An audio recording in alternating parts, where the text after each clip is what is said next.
Assalamualaikum warahmatullahi wabarakatuh. Salam sejahtera bagi kita semua. Selamat malam, selamat bertemu kembali pada event Indonesia Women in Cybersecurity Talk.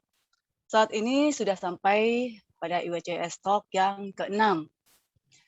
Izinkan saya memperkenalkan diri kembali. Saya Brilianti Riaharini sebagai moderator pada IWCS malam ini yang akan menemani Bapak Ibu sekalian hingga sekitar 1,5 jam ke depan. Pada kesempatan ini telah hadir juga Bapak dan Ibu-Ibu yang luar biasa sebagai narasumber kita. Selamat malam Bapak Ibu. Langsung saja saya perkenalkan dahulu. Yang pertama ada Ibu Dr. Ai Purbasari, STMT dari Universitas Pasundan. Selamat malam Bu Ai. Selamat malam Mbak Brili. Terima kasih. Beliau menempuh pendidikan S1 dan Master di bidang informatika dan mendapat gelar doktor di bidang Sekolah Teknik Elektro dan Informatika, yang semuanya ditempuh di Institut Teknologi Bandung. Dan beliau bekerja di bidang teknik informatika di Universitas Pasundan sejak tahun 2004 hingga saat ini. Beliau juga anggota Badan Otonom Aptikom Pusat mengenai pendidikan jarak jauh. Wah, ini tepat sekali ya Bu ya dengan tema kita malam ini ya Bu ya. Selamat malam Bu Ayi. Kemudian narasumber yang kedua ada Ibu Nunil Pancawati, BSc ME dari Badan Siber dan Sandi Negara atau BSSN. Beliau diawali dari pendidikan Akademi Sandi Negara, lalu mengambil Computer Science di Northeastern University, dan selanjutnya mendapatkan Master Perencanaan dan Kebijakan Publik di Universitas Indonesia. Selain itu juga, beliau memiliki sertifikasi sebagai asesor kompetensi, pelatihan The International Law of Cyber Operation, dan Managing Defense in Wider Security Context. Dalam karirnya, beliau pernah menjabat sebagai Direktur Identifikasi Kerentanan dan Penilaian Risiko Ekonomi Digital di BSSN. Dan saat ini beliau sebagai Direktur Politeknik Siber dan Sandi Negara. Selamat malam Bu Nunil. Selamat malam Mbak. Baik, dan narasumber yang terakhir tidak kalah keren juga nih, yang paling ganteng di malam ini, yaitu Bapak Doktor Ilmu Sains Imade Wiryana, SSI Eskom MSc dari Universitas Gunadarma. Beliau yang sering dikenal dengan Pak Made, menempuh pendidikan S1 pada bidang teknik informatika di Universitas Gunadarma, dan juga S1 di bidang fisika di Universitas Indonesia, lalu Master bidang Computer Studies di Edith Cowan University Australia, serta gelar doktor di bidang informatik Bielefeld, Jerman. Dalam karirnya, beliau pernah menjadi asisten staf khusus Presiden di bidang komunikasi politik pada tahun 2010 sampai dengan 2014. Untuk koordinator teknis portal Kementerian Pemuda dan Olahraga Indonesia. Dan saat ini beliau juga bekerja sebagai dosen di Universitas Gunadarma. Tapi selain mengajar, beliau juga sibuk nih dengan acara IT dan juga menulis sejumlah banyak buku. Baik, selamat malam Pak Made. Selamat malam. Baik, itulah sekilas latar belakang para narasumber kita yang luar biasa, yang akan memberikan sharing ilmunya untuk kita semua pada malam ini. Di IWCS Talk saat ini kita akan membahas terkait dengan pengajaran jarak jauh atau yang sering kita kenal dengan PJJ atau juga mungkin pembelajaran online atau ada yang menyebutkan juga sekolah daring ya Bu ya dalam jaringan seperti itu. Nah, akibat pandemi COVID-19 di tahun 2020 ada sekitar 26 negara menutup akses sekolahnya sehingga tidak ada pertemuan tatap muka. Dan hal itu bertujuan untuk menghindari adanya kontak fisik bila terdapat siswa yang terpapar COVID-19. Agar proses belajar mengajar tetap berlangsung, pemerintah dengan cepat mengambil tindakan untuk menerapkan pengajaran jarak jauh atau pembelajaran online. Nah, kalau di kebijakannya mungkin disebut BDR ya, Saya juga baru mengenal di BDR, ternyata itu ada belajar di rumah seperti itu. Padahal untuk realnya bisa jadi mereka itu tidak di rumah ya Bu ya, Bapak ya. Baik, di sini dengan ada PJJ ini mulailah peran TIK atau teknik informasi dan komunikasi sangat penting dan dalam menunjang keberhasilan proses belajar mengajar. Nah, untuk mempersingkat waktu, kita masuk pada sesi pertama yaitu terkait dengan kebijakan pemerintah sehubungan dengan PJJ ini atau pengajaran jarak jauh. Nah, apakah kebijakan pemerintah terkait dengan PJJ yang tersedia dan berlaku saat ini telah dinilai cukup dalam menjaga serta melindungi segala aktivitas belajar mengajar, atau masih ada poin-poin lain yang mungkin perlu disempurnakan dalam kebijakan ini? Nah, kita coba dengarkan sharing dari narasumber. Mungkin kita mulai dari Ibu Ayi. Silakan Bu Ayi. Baik, terima kasih Mbak Brili. Betul ya, karena COVID-19 ini siswa dirumahkan, kita semua belajar dari rumah. Jadi mendorong pembelajaran jarak jauh atau yang disebut dengan PJJ. Sebetulnya PJJ itu sudah lama ya, tetap ya kita mengenal seperti universitas terbuka itu kan berlangsung pembelajarannya jarak jauh. Namun memang pandemi ini membuat PJJ ini menjadi ya mau nggak mau dilakukan gitu ya. Jadi semacam enabler lah membuat PJJ ini akhirnya menjadi salah satu solusi di kondisi pandemi COVID-19 ini. Kalau dari sisi kebijakan, saya pikir saya lihat sudah banyak sekali ya terkait dengan baik surat edaran Mendikbud yang kita diawali di tahun 2020 ya, awal-awal pandemi juga sudah ada surat edaran dari Mendikbud, kemudian ada lagi gitu ya surat edaran yang meminta agar pembelajaran secara daring, bekerja dari rumah ya, itu juga dari Kemendikbud. Lalu cepat sekali ya, jadi surat-surat edaran itu sudah cukup banyak gitu. Jadi saya pikir dari sisi payung hukum itu semua instruksi dari pemerintah ini sudah cukup dan update terus gitu ya. Jadi melihat beberapa kondisi langsung dibuatkan ada surat edaran, ada SKB pembelajaran gitu ya, ada beberapa panduan dan tentu saja sosialisasi bagaimana melakukan pembelajaran dari rumah dan tidak lupa untuk menerapkan prokes. Jadi kalau dari sisi aturan-aturan dari pemerintah saya pikir sudah cukup banyak ya. Tapi memang pelaksanaan di lapangan tentu saja tidak sesederhana itu, gitu, tidak semudah itu karena memang di setiap daerah, di setiap tempat, setiap sekolah, bahkan kondisi masing-masing anak keluarga itu berbeda-beda ya. Sehingga memang harus ada lagi semacam jembatan lah ya, bagaimana dari aturan-aturan itu supaya di lapangannya bisa dilaksanakan dengan baik. Saya pikir seperti itu dulu Mbak Brili, mungkin kita diskusi lagi. Baik, siap Ibu. Iya, memang untuk dari segala aspek memang sudah diatur dalam kebijakan tersebut ya Bu ya. Saya juga bisa melihat dari teknikal untuk pembelajaran di kelas ataupun juga dari pengajar maupun siswa itu juga sudah diatur. Nah, kita coba tanyakan dari sisi Pak Made nih Pak. Apakah mungkin kebijakan dari PJJ tersebut ada yang perlu disempurnakan lagi atau mungkin ada yang perlu dihilangkan atau mungkin sudah tidak update lagi? Silakan Pak Made. Terima kasih, Bu Brili. Memang kalau kesempurnaan itu kan miliknya yang di atas sama miliknya Anda the backbone, Bu ya. Betul. Jadi walaupun sudah ada perbaikan, tentu saja jauh dari sempurna. Jadi begini, ketika kita bicara kebijakan pendidikan itu tidak mudah semudah yang orang bayangkan. Banyak komponen-komponen kebijakan itu ataupun peraturan yang saling terkait. Pertama terhadap proses pendidikan, terhadap hasil pendidikan. Ini semua terkait ya, terhadap materi pendidikan. Jadi contoh ini, oke, kita punya kebijakan membolehkan pendidikan jarak jauh. Saya hanya memberikan gambaran bahwa pendidikan itu tidak semudah yang banyak orang bayangkan. ketika kita membolehkan pendidikan jarak jauh, ini ada aturan lagi. Bagaimana dengan beban kerja dosen?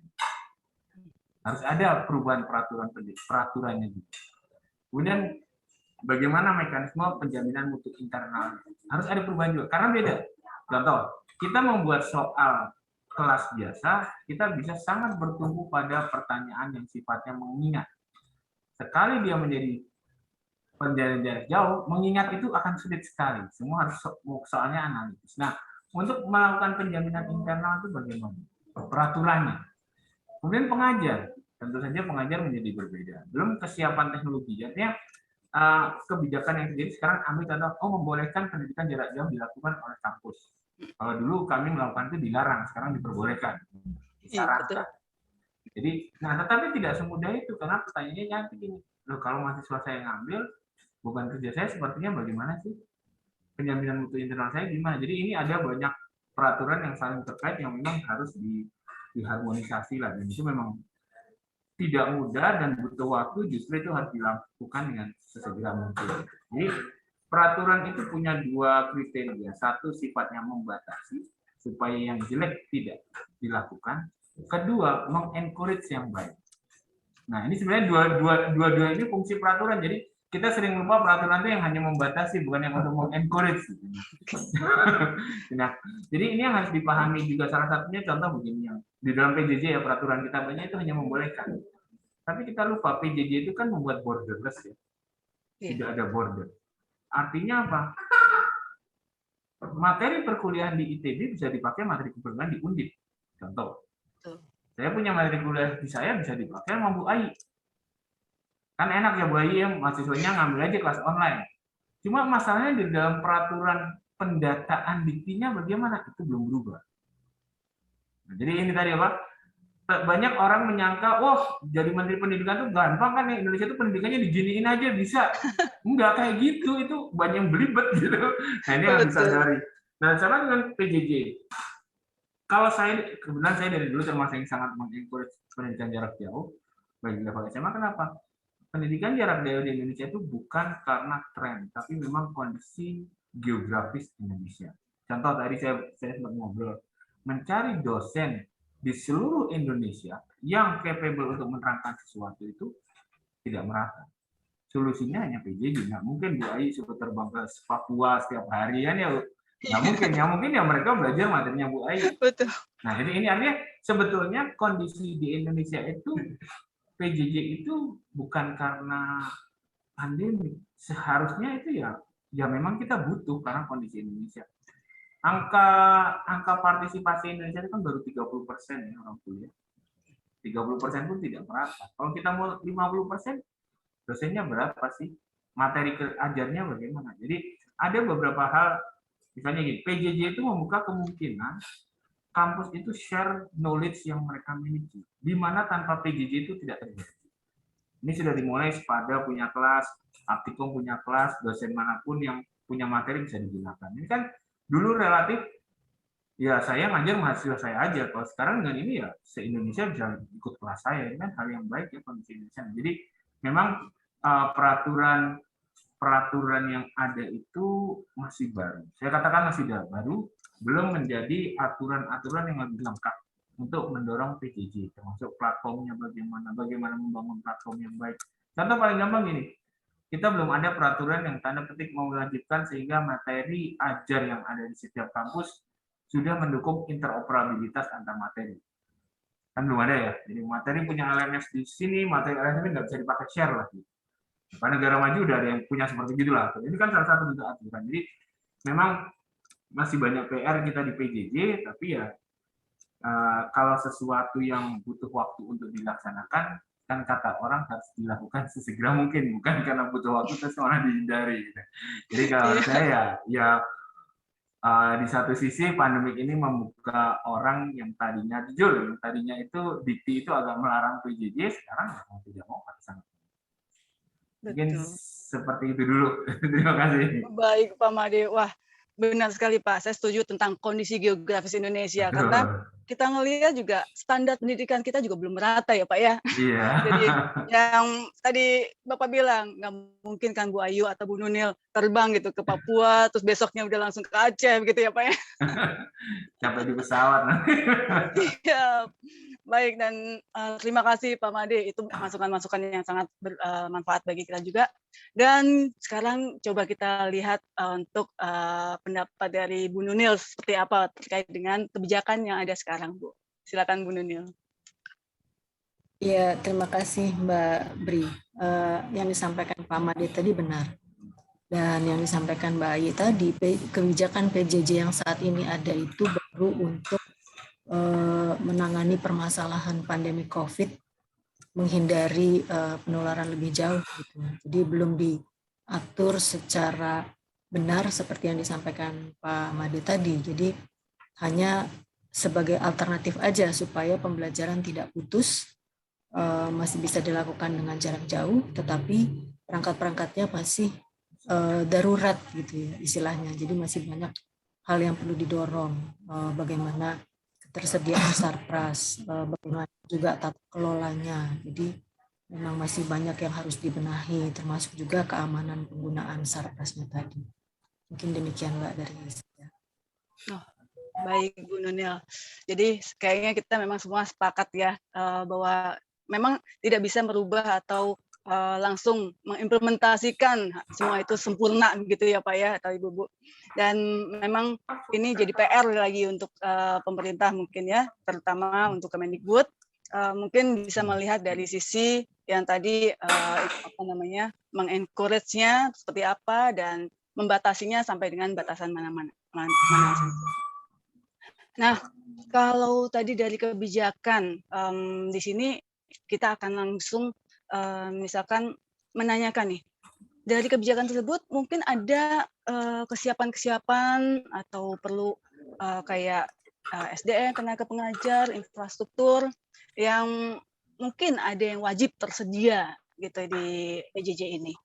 Mungkin dari Bu Ayi bisa menjelaskan apa saja gitu kebutuhan-kebutuhan yang perlu diwajibkan. Terima kasih Mbak Brili. Ya, jadi kalau untuk melangsungkan PJJ dari namanya saja kan sudah jarak jauh ya. Berarti pasti harus ada infrastruktur yang mendukung.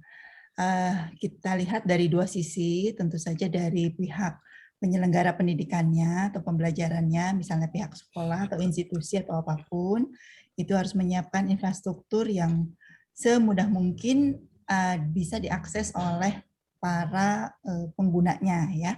Dalam hal ini mungkin siswa.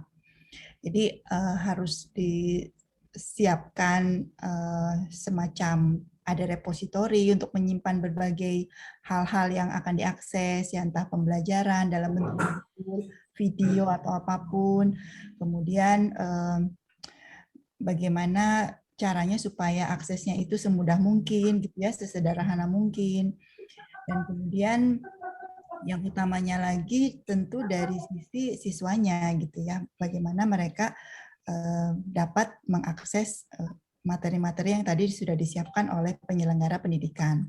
Nah, jadi persoalan infrastruktur ini menjadi hal yang kalau kita sebut menyulitkan sih jangan lah ya, kita sebut challenging lah ya, tantangan gitu. Karena memang pertama tentu saja koneksi gitu ya, koneksi kita kan sebetulnya belum merata ya, meskipun pemerintah sudah sangat mendorong pemerataan infrastruktur ke berbagai daerah dengan bakti ya, dari Kominfo itu kan sudah menyiapkan segala sesuatunya, tetapi barangkali kan tidak hanya cukup infrastruktur gitu ya, tapi dilanjutkan juga dengan layer berikutnya kan ada software-software yang mensupportnya.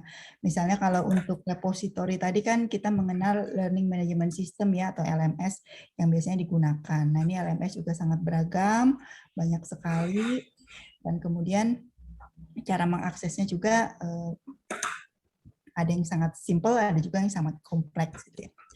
Nah, solusi atau jalan tengahnya memang akhirnya modul-modul itu atau bahan-bahan ajar itu memang agar supaya bisa di-download gitu ya.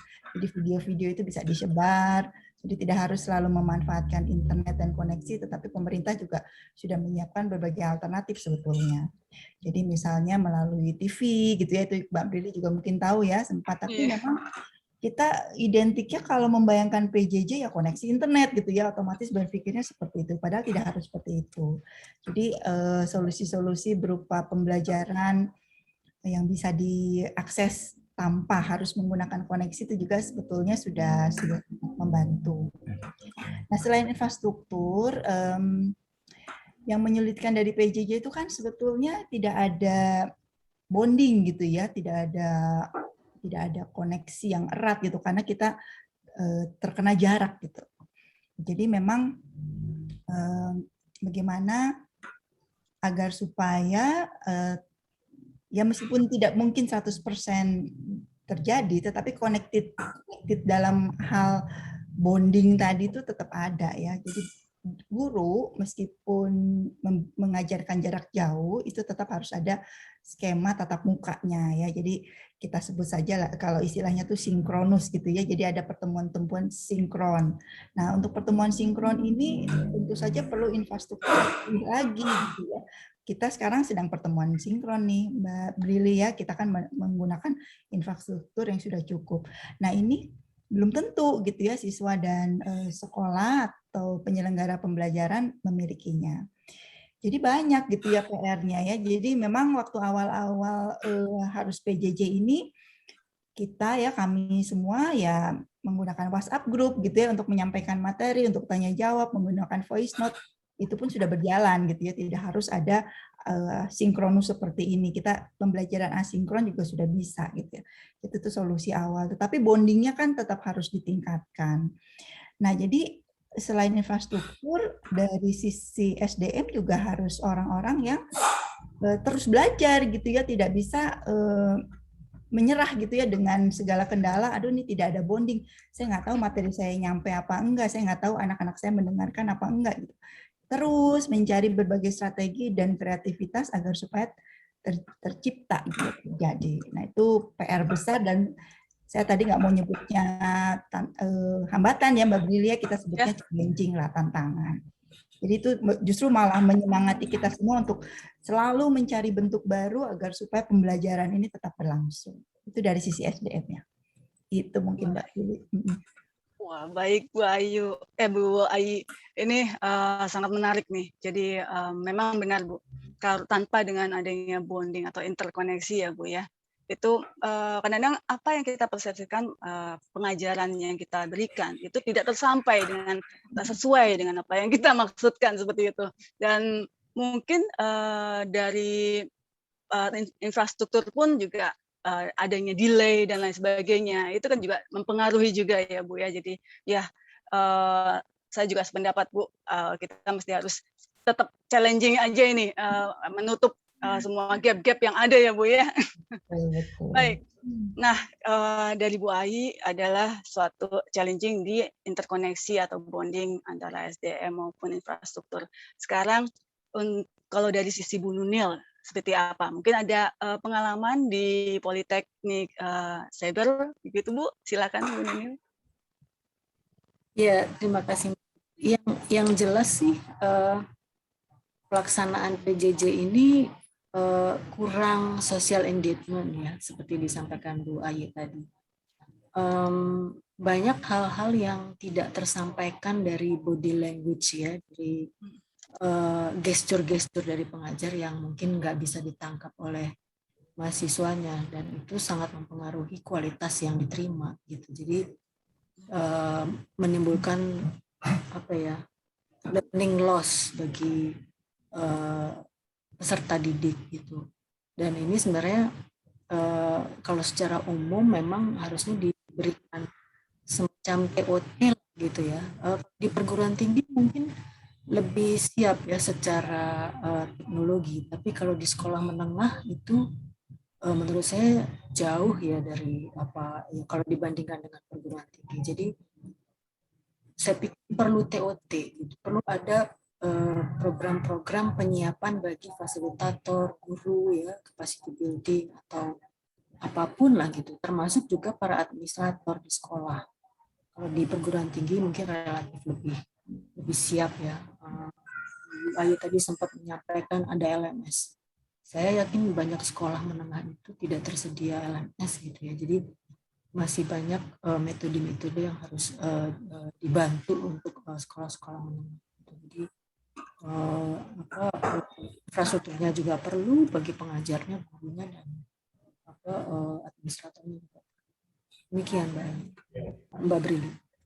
Baik, Bu Nunil. Jadi benar-benar intinya pada TOT tadi ya Bu ya. Untuk pengajar paling tidak harus ada persiapan sebelum dia diterjunkan untuk menjalani PJJ.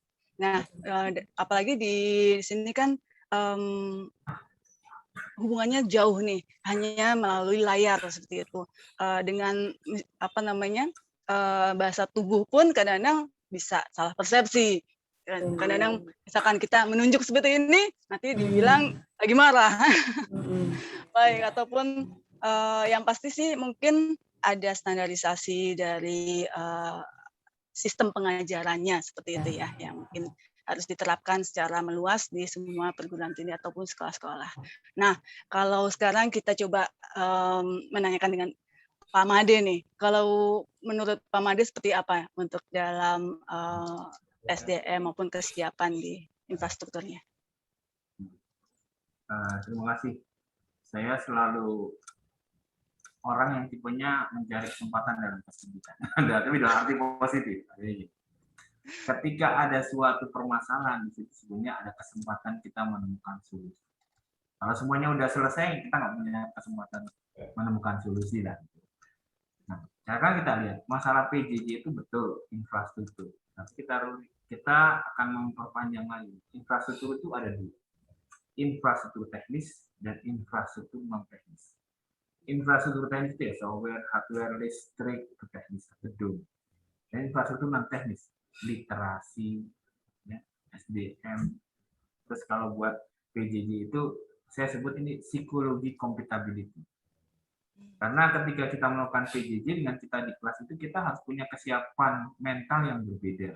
Kompatibel tidak, termasuk dalam didaktik metodologinya. Yang tadi kalau kita ketemu kita bisa pertanyaan yang sifatnya mengingat, kalau kita pakai PJJ nggak bisa. Jadi kan metodologi pengajarannya juga berbeda dan itu harus kompatibel dengan siswanya. Ya, inilah di satu sisi merupakan permasalahan yang challenging, tapi di tempat lain itu merupakan kesempatan kita menemukan solusi. Indonesia is the biggest living land menurut saya. Ya, sayang kita sering melupakan hal itu. Contoh, sebagian besar kampus ataupun instansi mengembangkan LMS yang sudah dibangun dengan kacamata orang barat. Komunikasi sosialnya, interaksinya, itu dengan kacamata user barat, bukan user Indonesia. Kedua, banyak LMS ataupun software yang dibangun tidak dengan constraint Indonesia. Jadi kita harusnya membangun solusi PJJ itu constraint based. Indonesia itu masalahnya apa? Oh, tidak ada koneksi yang baik. Ya kita harus bikin LMS yang tidak bergantung koneksi. Synchronize, connect and synchronize, disconnect gitulah. Kenapa ya Indonesia kondisinya kayak gitu. Tapi sayangnya kita mungkin masih jarang yang mengambil pendekatan di mana ada kekurangan di situ kesempatan, kekurangan bandwidth di mana ngakalinya kan gitu ya. Tapi kita membuat solusi harus bandwidth-nya gede. Nah ini challenging juga bagi teman-teman yang di teknis, harus mengubah paradigma menyusun LMS-nya. Begitu juga orang Indonesia itu dalam berinteraksi. Contoh kita punya forum diskusi lah ya, di LMS, pasti sepi orang Indonesia. Karena itu bukan tipe komunikasi kita. Kita lebih ramai di WhatsApp group.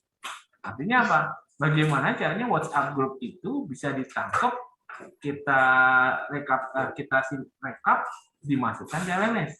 Itu karena memang begitulah pola kita. Kita ngotot berapa kali, oh jangan ngomong di LMS, dibahas di forum, nggak akan jalan dah. Artinya teknologi itu harus dibuild sesuai dengan kondisi sosial kita. Jangan dibalik, nggak akan jalan. Nah, jadi itu tadi psikologi compatibility itu penting dan disitulah pentingnya tadi TOT, pendampingan. Kenapa? Pasti ketika ada suatu teknologi dipakai baru itu akan ada perubahan. Dan disinilah bridging ini harus dilakukan dengan TOT dengan pendampingan. Jadi misalnya cerita kami ini ketika kami mulai pandemik, ya kan banyak dosen harus kerja di rumah. Kalau dosen-dosen muda itu kecil, pakai learning management system gampang.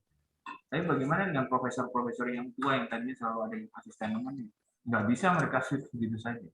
Dia mau tidak maulah ada teman-teman yang support mendampingi dulu sampai mereka bisa dan ikhlas. Nah ini kan strategi manusia. Jadi kadang-kadang ketika kita membangun suatu strategi pengadopsian teknologi, kita sering melupakan strategi pengadopsian sisi manusianya.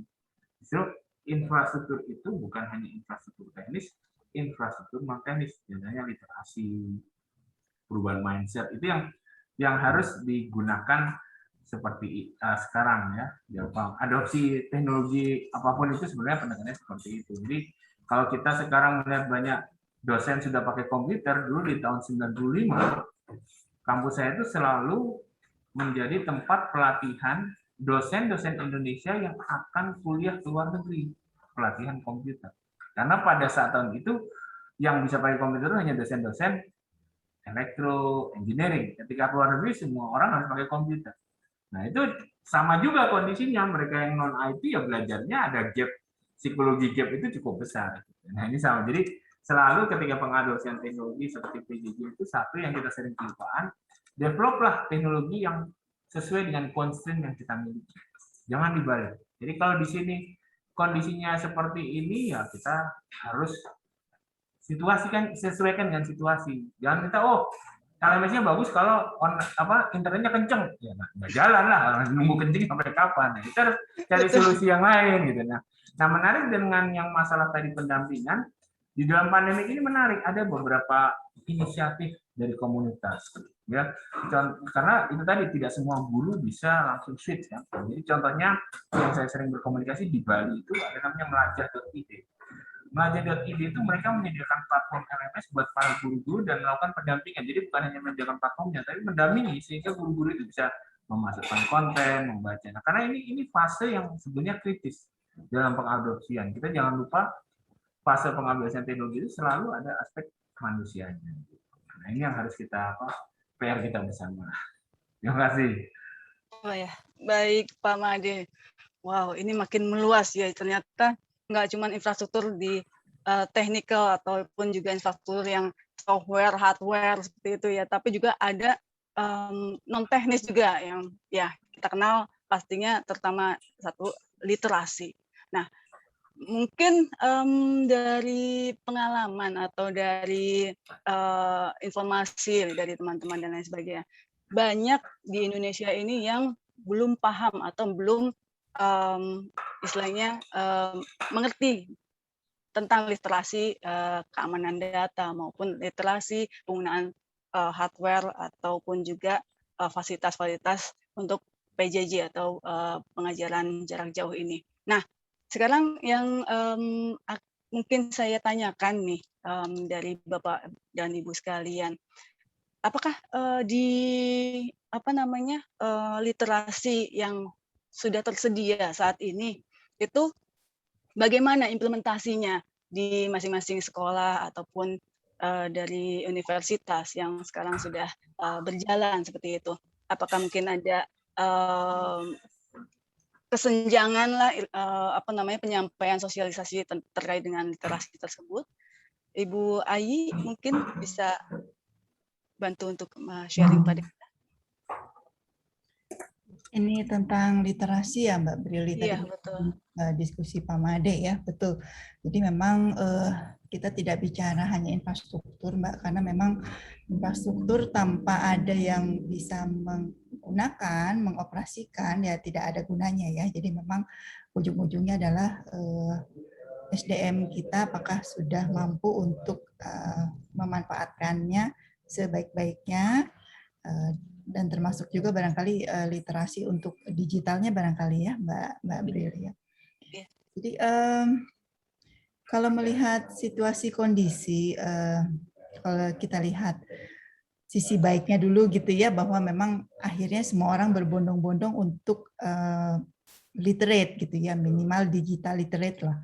Jadi semua didorong ya, jadi pemerintah juga kan sangat mendorong ya, program Indonesia Cakap Digital juga kan menyasar banyak sekali warga agar supaya mereka cakap dalam menggunakan berbagai media digital. Tapi memang kalau di institusi pendidikan, sebetulnya sih tidak hanya persoalan bagaimana dia bisa menggunakan infrastruktur atau piranti-piranti yang terkait dengan teknologi ya Mbak Brilia, tetapi menurut saya ada problem-problem yang beyond ya, di atas itu gitu. Mungkin menggunakan gadget itu mudah gitu ya, apalagi anak sekarang gitu ya. Dosen-dosen juga sebetulnya di era sekarang kan sangat familiar ya dengan berbagai gadget, tetapi kontennya gitu ya, substansinya itu yang bagaimana caranya supaya materi-materi pembelajaran itu bisa sampai gitu ya. Jadi dari substansi materi atau bahan-bahan kajian dan bahan ajar itu nggak bisa kalau disampaikan dengan cara klasikal, karena ini PJJ gitu ya. Dan sehingga memang tidak cukup hanya untuk literasi terhadap berbagai piranti atau media-media, tetapi justru terhadap bahannya gitu. Contoh ya, ya mungkin harus kita akui anak sekarang kan nggak suka baca.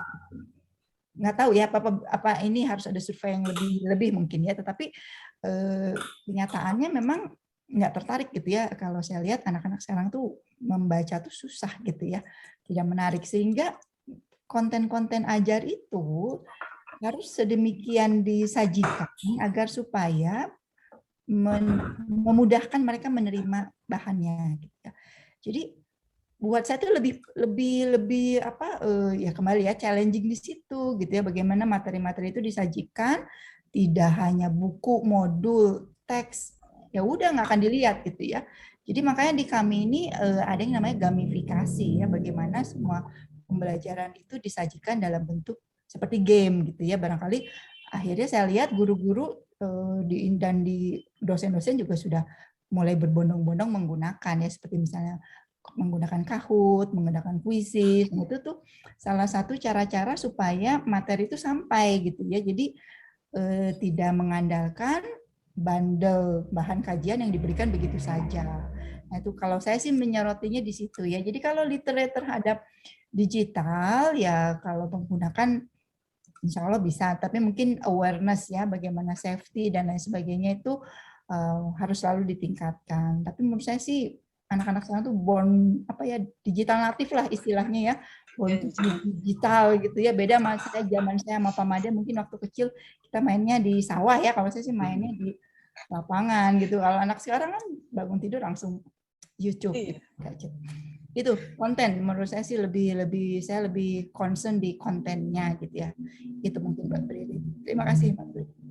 Ya, baik. Wow, memang sih kenyataannya kita juga sering lihat ya, anak-anak kecil sekarang mungkin dari sisi orang tuanya juga sering gitu ya, mereka sibuk kerja, jadi biar anaknya atau putra-putra mereka tidak berisik, mereka langsung diserahkan gadget seperti itu ya. Walaupun termasuk yang balita pun juga sekarang kita ketahui mereka udah langsung aja buka YouTube gampang, main games dan lain sebagainya. Nah, dari sisi literasi, kalau menurut Bu Nunil seperti apa ini Bu, untuk dari literasi keamanan datanya sendiri dan juga literasi menggunakan digitalisasi? Silakan Bu. Iya, mungkin melengkapi apa yang disampaikan Bu Ayi tadi ya. Memang harus ada program yang terstruktur bagi guru dan fasilitator, dan harus ada simulasi juga gitu ya. Karena kalau dilihat dari range umur gitu ya, guru-guru yang ada sekarang memang relatif bervariasi. Mungkin masih ada yang generation X gitu, walaupun mungkin sudah banyak juga yang milenial gitu. Jadi memang harus ada metode pembelajaran berbasis digital supaya guru-guru juga siap. Terlepas tadi Bu Ayi menyarankan konten, perlu juga mungkin ada platform, saya nggak tahu apakah platform resmi dari pemerintah gitu ya, yang bisa diakses oleh semua kalangan, mulai dari pendidikan, guru-guru di pendidikan dasar, menengah maupun pendidikan tinggi gitu. Jadi kalau sudah ada platformnya, industri kreatif untuk membuat konten-konten ya berdasarkan gaming tadi akan muncul gitu. Jadi memang ekosistemnya harus dibangun ke arah sana gitu supaya kendala-kendala ini bisa diminimalisir gitu. Belum lagi masalah security-nya tadi Mbak Bri ya. Biasanya security itu belakangan gitu. Memang harus ada top down yang mendorong supaya mulai dari guru-gurunya mereka juga sudah aware sehingga pada saat mulai memberikan materi kepada peserta didik atau mahasiswanya sudah mulai mengenalkan gitu perlunya pengamanan. Itu tambahan saya Mbak Pri. Baik, kalau Bu dari segi keamanan siber yang tadi sudah disampaikan ya Bu ya, itu untuk penanggung jawabnya apakah menjadi penanggung jawab semua pihak, baik provider ataupun juga pengguna maupun juga pemerintah seperti itu ya Bu ya? Iya harus karena kan ini ruang yang borderless gitu, mungkin banyak orang bisa join gitu, jadi nggak bisa kalau hanya 1-2 pihak, tapi semua yang ada harus berkontribusi bersama-sama gitu. Nah ini mungkin perlu ada guidance ya yang bisa diacu oleh semua pihak, semua stakeholder. Oke, berarti kalau ini sebagai suatu tanggung jawab oleh semua pihak seperti itu, otomatis misalkan akan tertuang dalam suatu kebijakan yang tadi kita sudah singgung di awal ya Bu ya. Itu ada di mana ada kebijakan itu tertera terkait dengan literasi, terkait dengan keamanan siber maupun terkait dengan SDM dan juga infrastruktur dan lain sebagainya. Nah, mungkin dari keseluruhan itu berarti kita menangkap apakah ada perbedaan nih? Pasti ada ini terkait dengan kurikulum PJJ ini Bu. Nah, mungkin dari Pak Made dari implementasi yang di Gunadarma yang sudah dilakukan, itu kurikulum PJJ itu seperti apa ini Pak? Jadi kalau kita bicara kurikulum itu hanya satu hal ya. Sebenarnya ada beberapa hal yang seperti delivery-nya yang lebih penting daripada kurikulum itu sendiri. Dalam konteks ini, kurikulum bisa sama, tapi delivery strateginya bisa beda. Kenapa? Karena delivery strategi itu sangat tergantung pada audiens target kita. Kita di dalam teori semiotik kan gambar yang sama akan punya makna yang berbeda ketika orang yang melihatnya berbeda. Dia punya pengalaman dan web yang berbeda. Ini sama juga. Misalnya, ketika saya paparan dengan anak yang muda, mahasiswa, di mana mereka itu adalah generasi TikTok atau generasi Instagram, di mana melihat slide itu tidak bisa lebih lama dari 1 menit. Kenapa? TikTok itu 1 menit sudah cerita. Nah, kita yang generasi tua mikir target kita seperti orang tua. 1 slide 5 menit, 2 menit tidur mereka. Ini kenyataan. Artinya kalau saya sekarang bikin slide, 1 slide 1 menit. Kenapa? Anak-anak itu nggak betah. Ya mungkin lain kalau kita berbicara dengan para profesor, kasih 1 slide 20 menit betah mereka ya. Ya kita ngomong. Tapi kalau anak muda, maunya ya mereka ngeliat Instagram aja 1 cerita gitu, 1 menit. Nah kita mendelivery pelajaran, apalagi PJJ dia diem, kita kacamata kita masih nggak kayak gitu. Jadi yang paling penting itu strategi delivery. Jadi ketika kita menyusun kurikulum, kita harus menjadikan strategi delivery itu kita harus pisah-pisah lagi. Mana yang sifatnya dia mandiri, mana yang dia harus begini. Nah inilah yang menjadi kendala ataupun yang paling berat dalam PJJ. Bukan di kurikulum, tapi membuat detail strategi delivery. Jadi pas saya mungkin training online itu kita harus benar-benar membagi mana yang harus mereka lakukan sendiri, mana yang sifatnya media satu arah, mana media ini. Karena semua itu tidak sama ya, dan target itu beda. Tadi kalau kita presentasi di orang tua kecepatan cepat banget sih ganti gitu. Dengan kalau anak muda lama banget sih nggak ganti-ganti dia udah buru tidur dulu. Nah inilah kompatibilitas dari preferensi media ini penting di dalam PJJ. Jadi nah akibatnya apa? Membutuhkan para guru itu memahami strategi delivery, memahami Yang tadinya guru itu diajari teknik komunikasi di depan kelas, sekarang kita harus mengajari mereka yang media strategi sebetulnya. Karena dia jangan sampai membuat slide yang anak mahasiswanya bete melihatnya, udah gitu lama-lama gitu, dia tinggal akhirnya ya udah tinggal aja lah gitu. Nah ini yang kendala terbesar ya. Nah berkaitan tadi dengan keamanan, jadi sebenarnya menarik ini. Kalau kita lihat suatu keamanan tuh pasti kita melihatnya adalah CIA. Confidentiality, integrity, dan availability. Mungkin confidentiality tidak terlalu berperan kecuali dalam hal nilai pembelajaran. Tapi integrity dan availability itu sangat penting. Kenapa? Orang nggak bisa download materi pelajaran kan nggak available tuh. Kan bete juga gitu. Atau saya download materi pelajaran ternyata materi saya udah diedit. Bukan yang itu, integrity sudah ada. Kan bete juga dia kan. Jadi salah belajarnya. Jadi memang ada komponen yang menjadi pentingnya. Permasalahannya di dalam delivery pembelajaran, kalau kita lihat yang namanya serangan, itu ada serangan yang satu namanya serangan kepada fisik. Kita potong kabel. Kedua, serangan sebagai sintaktik. Kita kirim exploit, kita kirim program. Kemudian satu lagi serangannya terhadap semantik, kepada isi. Nah, bayangkan, ketika kita membuat PJJ, materi itu entah gimana ada yang edit, jadi kontennya udah salah.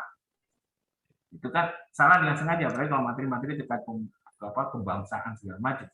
Diserang orang, dia nggak diapa-apain, cuma materi pembelajarannya diedit. Nah, sehingga semantiknya yang berubah. Nah, ini challenge berikutnya di dalam delivery media, bukan hanya dia diterima sama orang. Masalahnya apakah dia diterima oleh siswa dengan benar sesuai dengan yang diniatkan.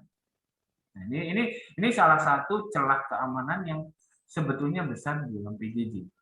Jadi sebenarnya kita tidak boleh main-main. Bayangkanlah, misalnya kita punya pembelajaran, soda api itu adalah barang yang aman untuk diminum begitu saja. Itu gara-gara pas kita nulis normal tuh, jangan minum soda api, tiba-tiba ada orang yang edit gitu. Kan bahaya gitu. Nah ini yang kita kadang-kadang terlewatkan. PJJ itu nggak ada aspek keamanannya, orang bukan transaksi bank gitu kan ya. Padahal di situ kan. Nah justru negara-negara seperti Jerman meletakkan culture dan Bildung pendidikan itu adalah salah satu komponen daripada critical information infrastructure. Kenapa? Kalau itu terganggu, negara dan bangsa akan terganggu. Nah, jadi sebetulnya kalau kita lihat serangan yang di PJJ itu bukan dalam arti kita ngambil duitnya, enggak ngambil duit, tapi justru kalau saya masa itu bisa bahaya nih. Konten-konten itu bisa diganti kan, bahkan lebih heboh lagi kan gitu. Bisa terjadi anak-anak salah belajar ataupun gurunya nggak sadar kan, apalagi kan banyak konten yang dia belajar mandiri. Ada yang kita harus memang sinkronus, ada yang asinkronus. Nah ini yang salah satu kendala namanya juga delivery materi media itu kita kan tanda petik harus benar-benar hati-hati. Nah sayangnya kalau kita melihat guru ya tidak kita salahkan juga, guru rata-rata belum dibekali dengan teknik-teknik atau pengetahuan tentang delivery media yang cukup. Sehingga dianggap saya mengajar di kelas, saya jadikan slide, saya tempelkan, mahasiswa download atau siswa download. Nah, ini yang tantangan terbesar di aspek manusianya, bagaimana menyiapkan para guru itu aware-nya terhadap media delivery ini benar-benar termasuk semua risiko yang tadi saya sebutkan. Itu risiko menurut saya, risiko perubahan materi yang bisa menimbulkan kesalahpahaman kan bahaya juga gitu. Kurang lebih serius. Terima kasih. Iya, baik, terima kasih. Waduh, Pak Made, betul sekali sih. Kalau dilihat ya, saya sempat nih kemarin dari sisi keamanan itu juga kan, apakah di universitas dari mungkin Pak Made atau Bu Ayi atau juga Bu Nunil, jangankan untuk yang pembelajaran jarak jauh gitu ya, untuk yang Zoom dan lain sebagainya. Untuk yang di pemerintahan pun juga banyak serangan-serangan dari istilahnya siber gitu ya, Bapak Ibu ya. Nah, untuk mengantisipasi atau dari istilahnya potensi-potensi keamanan cyber ini yang diretas ataupun misalkan dalam saat sesi pembelajaran terus atau ada hacker yang memasukkan istilahnya media yang tidak sesuai dengan pembelajaran yang seharusnya. Nah, itu apakah dari infrastruktur yang ada itu sudah terdapat standarisasinya atau belum? begitu Pak atau Ibu. Mungkin dari siapa, Bu Ayi atau Bu Nunil mau menjelaskan dulu? Bu Ayi bisa, silakan Bu. Baik Mbak Brili, terima kasih. Terkait keamanan ya, memang kalau pengalaman selama ini di tempat saya sih nggak ada ya Bu ya, kejadian pada saat pembelajaran kemudian ada peristiwa peretasan atau apapun. Ya mungkin karena secara infrastruktur kita buat closed system gitu ya, jadi memang tidak bisa diakses dari luar. Jadi selama ini ya pengalaman yang ada saya temui sih tidak pernah gitu ya kejadian terkait kalau ada serangan gitu ya, kita sebutnya serangan gitu ya, jadi memang cyber security, cyber attack itu nggak ada sih.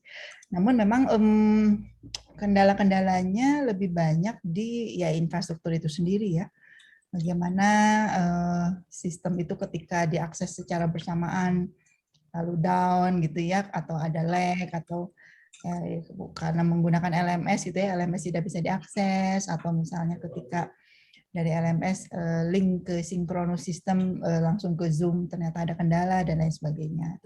Itu banyaknya di situ sih, jadi persoalan di internal. Nah kalau misalnya ada kejadian yang memang itu kan di saya gitu ya, mungkin di tempat teman-teman di tempat yang lain berbeda.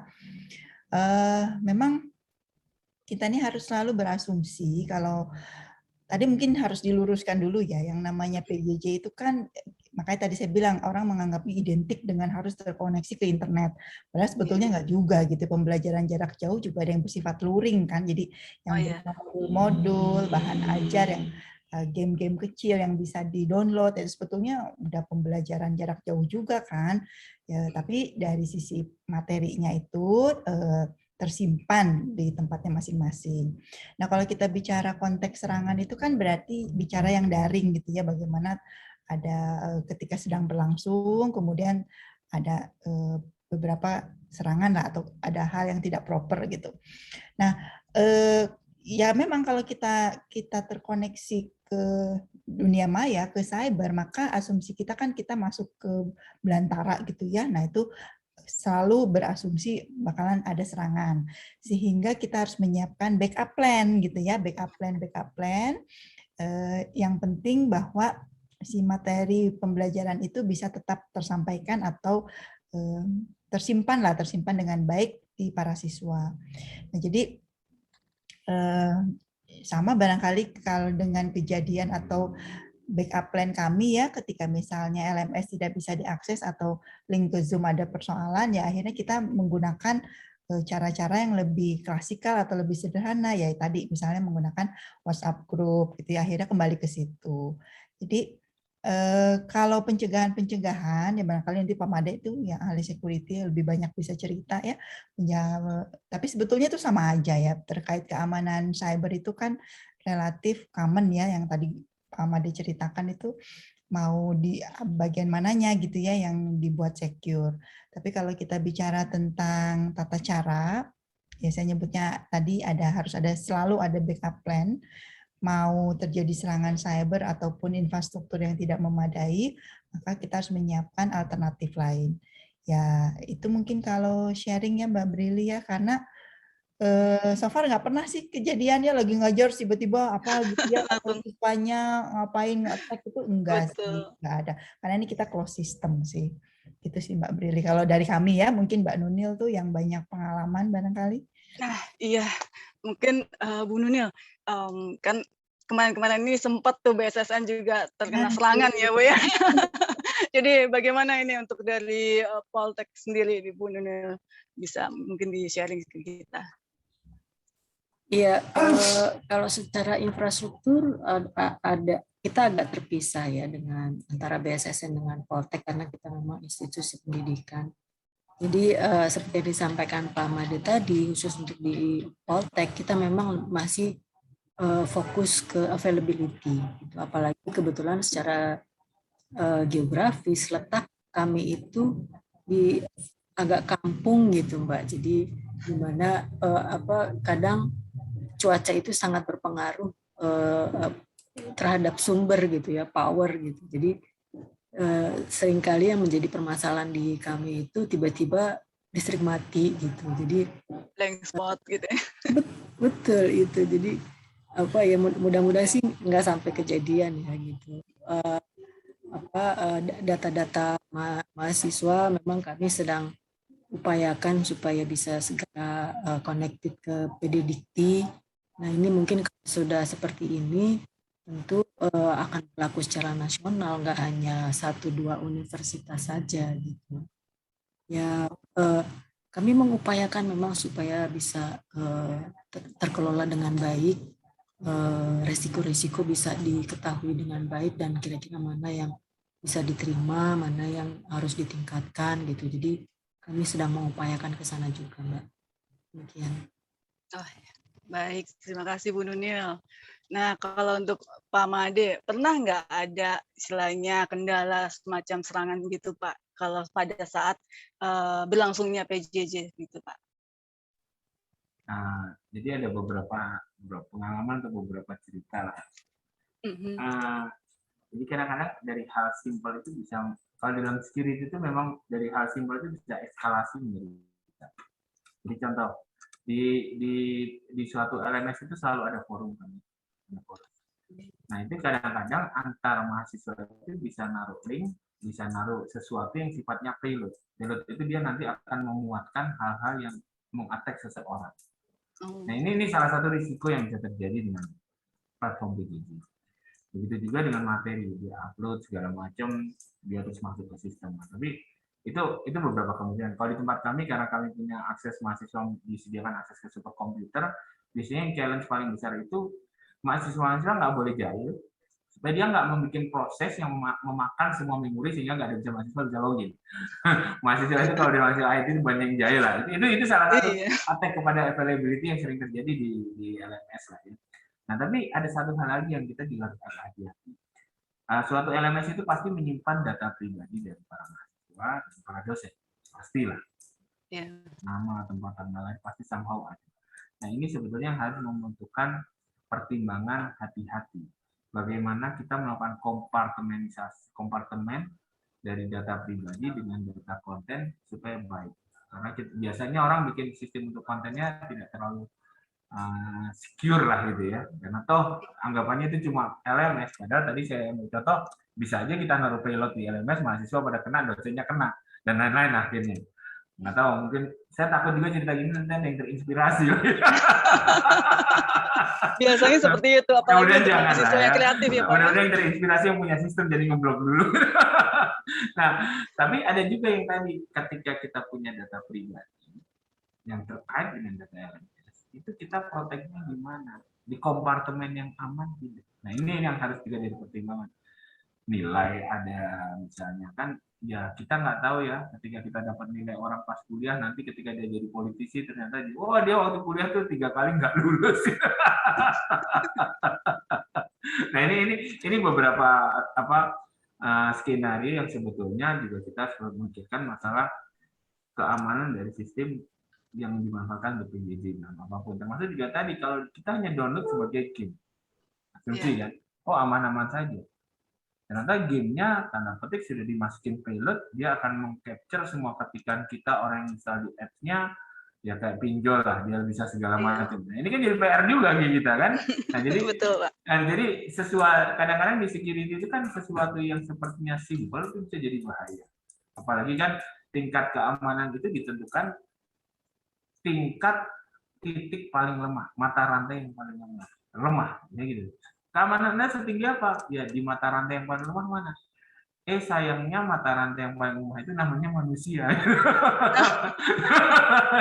Sayangnya di situ. Nah ini yang tadi saya berikan contoh kan, ini ada forum diskusi, ada link tidak terlihat, dia klik aja, dia bisa masuk payload macam-macam kan gitu. Nah ini yang harus saya pikir sudah mulai diperhatikan, semakin banyaknya orang yang menggunakan fasilitas PJJ, jadi kita tidak bisa berharap semua orang yang upload, semua orang yang memasukkan pesan itu baik-baik saja gitu. Bisa saja ada yang sudah mulai iseng, kayak tadi saya cerita dia masukin sesuatu, prosesnya besar, semua orang availability-nya jadi nol, nggak bisa akses, nah itu bisa terjadi ya. Jadi tetap yang namanya security concern itu walaupun gitu ya, karena ini kan cuma LMS kan sering seperti itu, ini kan LMS Iya, aja Pak, nggak usah secure lah gitu kasarnya kan, tapi ternyata juga bisa menjadi apa istilahnya trampolin bumerang lah untuk ya. ke sistem lain yang lebih secure gitu, karena dia tadi mengambil data pribadi, ini yang harus dipertimbangkan. Gitulah. Terima Betul, kasih. betul. Terima kasih Pak Made. Ini penjelasan yang sangat gamblang. Tadi dari Bu Ayi, Bu Nunil, sekarang dengan Pak Made semuanya langsung dikemas.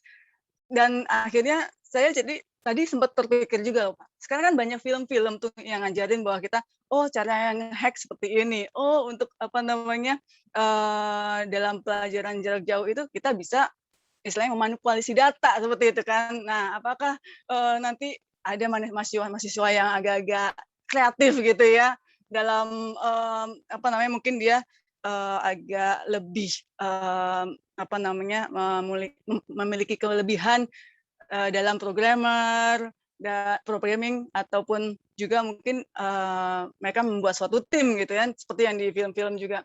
Jadi kendala-kendala dari manipulasi data tersebut pastinya ada kemungkinan possibility-nya ya Bapak Ibu ya. Nah dan itu gimana ceritanya atau gimana caranya kita memitigasi dan mengantisipasi kejadian itu agar tidak terjadi di LMS atau di universitas di Indonesia. Nah, dari semua ini,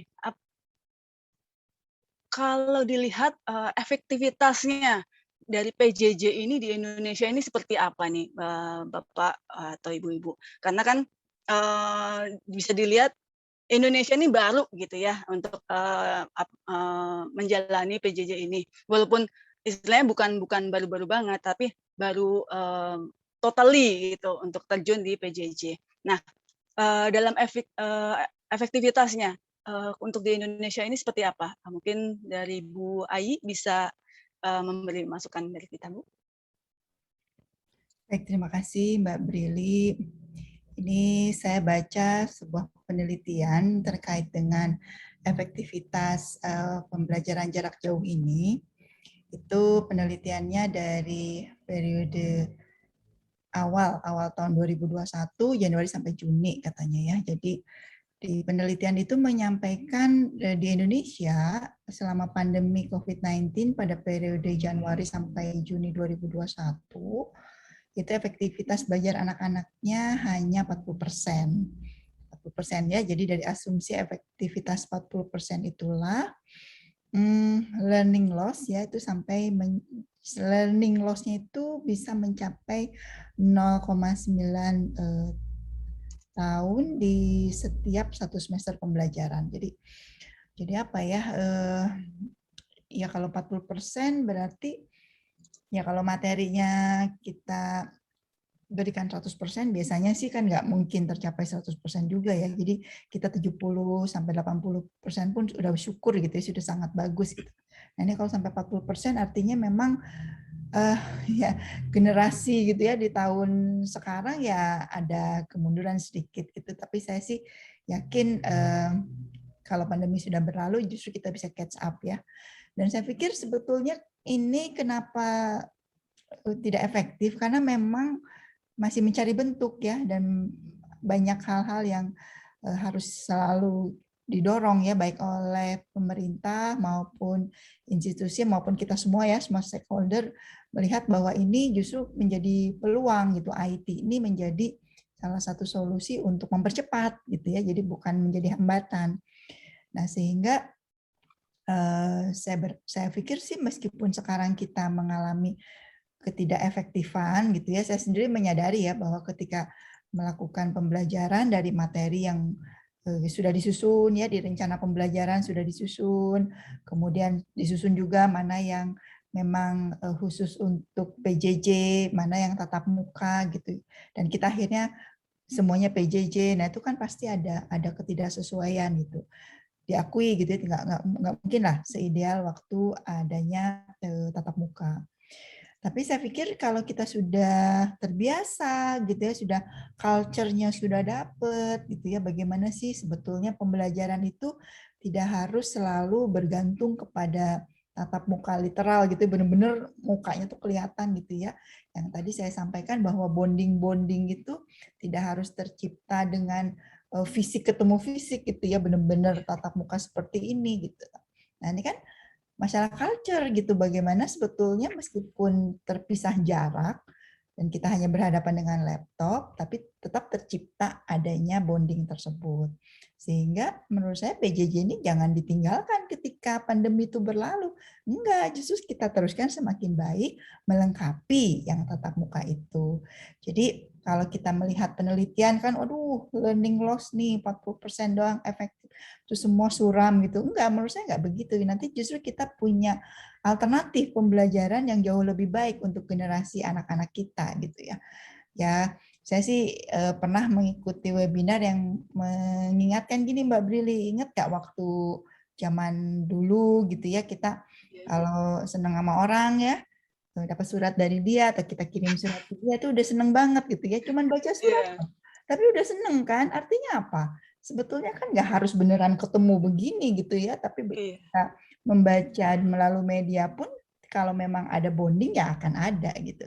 Nah itulah yang harus kita selalu ciptakan ya, challenging untuk kami para pendidik, gimana caranya meskipun ada jarak gitu ya, ada pembatas, tetap tercipta bonding. Dan meskipun tidak efektif, PJJ sekarang tidak efektif, bukan berarti kedepannya kita tidak bisa men-catch up, tapi justru saya optimis malah jadi lebih baik lagi. Gitu. Itu mungkin Mbak Brili dari saya. Baik, terima kasih Bu Ayi. Itu data-datanya sudah fix ya Bu ya, sudah jelas. Bahkan memang yang kita rasakan juga untuk PJJ ini kita belum optimal seperti itu. Tapi itulah tantangan ya, salah satu tantangan dari pemerintah maupun stakeholder dan juga para pengajar, bagaimana untuk memberikan encourage atau bonding tadi agar pelaksanaan PJJ ini bisa lebih baik lagi dan lebih istilahnya mencapai target pada tujuan siswa yang istilahnya mendapat inti dari pendidikan itu sendiri. Nah, sekarang Bu Nunil, kalau dari Politeknik sendiri ini, bagaimana untuk efektivitas mahasiswa antar pengajar maupun juga keseluruhan PJJ yang terjadi di Politeknik SS ini? Saya setuju ya dengan yang disampaikan Bu Ayi tadi. Memang PJJ yang sekarang ini agak kurang efektif. Tapi nggak tahu kenapa ya di kami itu fenomenanya agak beda. Justru lulusan kami itu yang kemarin baru wisuda dengan predikat cum laude-nya justru lebih banyak gitu ya. Saya juga nggak tahu kenapa gitu. Apakah karena memang para dosen memberikan kemudahan-kemudahan bagi para siswanya karena banyak keterbatasan dari kedua belah pihak ya, dari dosennya juga, dari penerimaan siswa yang mungkin kurang social engagement, yang supaya tidak terjadi learning loss yang lebih tinggi, sehingga banyak kemudahan yang diberikan oleh para dosen gitu. Sehingga kalau hasil secara predikatnya sih agak mengejutkan juga gitu, justru meningkat gitu. Tapi saya nggak tahu. Mungkin lebih santai mungkin ya Bu ya untuk iya, belajarnya. Ya. Bisa jadi gitu karena ada keterbatasan, mau dipaksa juga pertama mereka nanti tambah stres gitu ya. Kebetulan kami juga sistem pendidikannya berasrama, jadi ada tekanan yang lebih daripada selain daripada akademik gitu. Jadi ada beberapa dampak yang harus dipertimbangkan oleh para dosen kami, sehingga memang fenomenanya agak beda tahun ini gitu. Secara predikat mereka lebih baik, tapi mungkin nanti pada prakteknya mungkin ya setelah mereka mulai bekerja, apakah mereka menemui banyak kendala, mungkin itu baru bisa dijawab pada saat mereka mulai aktif bekerja di BSSN. Demikian. Kalau efektifnya sih memang kami merasa agak kurang efektif ya. Apalagi di bulan-bulan tertentu pada saat kita COVID-nya naik gitu ya, kami memang tidak diizinkan untuk memberikan mereka libur yang sedang posisi di asrama. Gitu. Jadi tingkat stresnya juga lebih tinggi gitu. Mereka interaksi dengan teman itu hanya melalui layar-layar begini gitu. Jadi itu kendalanya di kami. Iya, memang saya juga mengalami karena juga beberapa kali mengikuti istilahnya PJJ juga, istilahnya kalau kita di BNI itu ada learning system juga, dan itu terkadang banyak juga yang ya mungkin cheating gitu ya. Ya, Jadi jadi di satu sisi kita punya layar untuk berhadapan dengan dosen, tapi satu sisi layar itu kita bisa browsing dan lain sebagainya untuk mencari jawaban. Ya. Baik, kalau untuk Pak Made sendiri, untuk di Gunadarma seperti apa untuk efektivitas ini, Pak? Jadi kalau saya melihatnya agak berbeda tapi sebenarnya sama dengan konteksnya. Memang terjadi learning loss ketika materi-materi yang disampaikan secara sama dengan non-PJJ. Itu pasti terjadi learning loss. Akibatnya karena ya memang kita mendeliverynya dengan cara yang sama dengan yang harusnya tidak dengan PJJ. Itu pasti jadi learning loss. Ya, itu yang kita anggap sebenarnya. Tapi sebetulnya tidak. Pada saat yang sama terjadi learning gain, yaitu kepada hal-hal yang memang delivery-nya sudah ditujukan dengan cara PJJ. Jadi misalnya, saya memahami kenapa mahasiswa Bu Nunil nilainya jadi baik. Karena yang tadinya dia hanya punya opsi masuk ke kelas, mendengarkan apa yang diomongkan oleh guru, dan dia terima, dan walau sisa waktunya dia mencari materi. Sekarang dengan PJJ, pada saat materi dari dosen diberikan, siswa itu bisa mencari kemungkinan lain materi yang lebih enak dan lebih cocok. Entah dari YouTube dan ini apa? Disinilah terjadi learning gain di mana medianya yang lebih kompatibel. Contoh, sekarang banyak nih anak-anak mahasiswa tiba-tiba bisa ngedit video segala macam jago, nggak pernah ikut kursus, nggak pernah di kelas. Padahal dulu kalau di kelas ada pelajaran itu mereka nggak jago-jago. Karena ternyata mereka menemukan delivery konten yang memang kompatibel dengan mereka sehingga memungkinkan mereka dapatkan learning gain. Jadi masalahnya tadi kembali lagi, bagaimana strategi kita mendelivery materi sehingga terjadi learning gain. Nah itu tentu saja akan berbeda. Jadi kalau saya lihat mahasiswa saya itu sekarang, oh banyak yang tiba-tiba lu ini bisa ya, belajar dari mana? Saya lihat di YouTube Pak, yang ini. Oh ternyata cara belajar memang beda. Nah kenapa dulu nggak dilakukan? Waktu mereka habis di kelas, dengerin saya ngomong, misalnya kan gitu. Nah jadi ini ada pergeseran cara belajar yang mereka kita sebagai akademisi ataupun kampus kita harus sadar kondisi bahwasanya mereka kita sudah sebenarnya pertanyaan kita tidak penting apakah dengan PJJ ataupun non PJJ, tapi kalau dia non PJJ ya dia harus ada learning gain, ya kan? Nah ketika kita geser dengan PJJ ya kita harus sadar nih mungkin dengan cara yang sama dia akan learning loss. Kita harus buka opsi-opsi sehingga mereka mendapatkan learning gain yang tadi yang mungkin cara kita ngajar udah nggak kayak dulu. Oh kita ngomong dia dengar, mungkin sekarang ini loh materi yang misalnya kriptografi ini ada YouTube yang ini ya, yang ini ya. Mungkin jadi kayak gitu kan cara ngajarnya udah berbeda gitu. Nah tapi kalau kita ngotot 2 jam kita ajarin rumus dia tidur aja dia dengerin yang lain gitu. Nah ini yang saya sebut mau tidak mau ketika kita menerapkan situasi ini learning loss akan terjadi kalau cara kita sama. Tapi itu akan bisa pada saat yang bersamaan terjadi learning gain, termasuk dengan pilihan kompetensi yang mereka ingin. Jadi misalnya di pelajaran itu hilang tadi yang misalnya dia anak komputer, tiba-tiba dia jago masak. Tapi jadi learning gain kan kompetensinya karena pada saat itu dia bisa belajar yang lain. Nah, yang kalau kita tidak PJJ nggak ada waktu dia orang dia duduk di kelas. Nah, ini, jadi selalu ada learning gain dan learning loss. Nah, tinggal masalahnya bagaimana kita memungkinkan mengkapitalisasi kondisi learning gain ini sehingga bisa dimanfaatkan untuk pembelajaran yang memang kita desain. Jadi kayak tadi kan anak-anak sekarang tiba-tiba ini anak komputer ada yang jago masak, dari mana lu belajar? Dari YouTube Pak. Nah, karena sempat, jadi kalau tadi di kelas udah nggak sempat lagi. Jadi ini yang tetap kepada strategi delivery dari masalah PJJ ini menjadi hal yang sangat signifikan untuk mulai dipahami secara serius, terutama karena generasi sekarang ini sangat berbeda dengan generasi kita yang jadul-jadul lah. Karena kecepatan mereka menyerap, mereka bisa menonton suatu hal dengan bersamaan yang kayak tadi dia dengerin, dia browsing jawab gitu kan ya. Iya. Jadi multitasking ya nah, Pak. Kalau saya makanya karena saya tahu mahasiswa itu sekarang kalau dia sidang sarjana online, saya tanya, kamu punya kuota kenapa? Ya kamu boleh lihat internet, boleh lihat jadwal-jadwal. Karena memang pertanyaan saya justru mereka harus pakai internet. Karena kalau saya masih beranggapan mereka offline, iya mereka gelap-gelapan ngeliat internet. Jadi dalam perubahan strategi delivery kita ya mau tidak mau harus terjadi. Kalau nggak kita akan akhirnya learning loss semua, tidak ada learning.